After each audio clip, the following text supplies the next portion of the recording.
Hiya. Welcome back. Gonna cover distracting locations and best places to kite.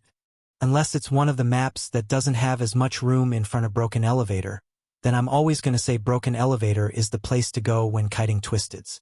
Broken Elevator is normally at the opposite end of the map from the active elevator, and oftentimes doesn't have many extractors around it. So, people don't typically go back there, and it's easier to keep your hold on the twisteds. Otherwise, it just depends a lot on what map you're on, who you're distracting, and what's currently without players. Sometimes you're going to have to distract where there's an extractor or two, and just rotate out once everyone's cleared most the others. It's better if the team allows the distractor to get a head start because then they can grab most, if not all the twisteds, and find the best spot to kite them at. But with randoms, this obviously isn't going to be a possibility most of the time.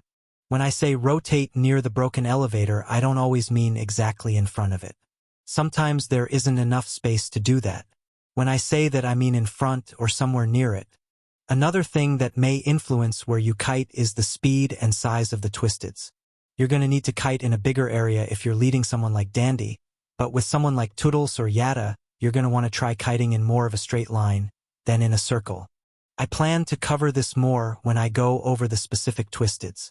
You can technically kite anywhere, but it's best to go to the broken elevator or areas that don't have players or extractors. It's best to rotate around something as you're less likely to turn too close to the twisteds. Now items.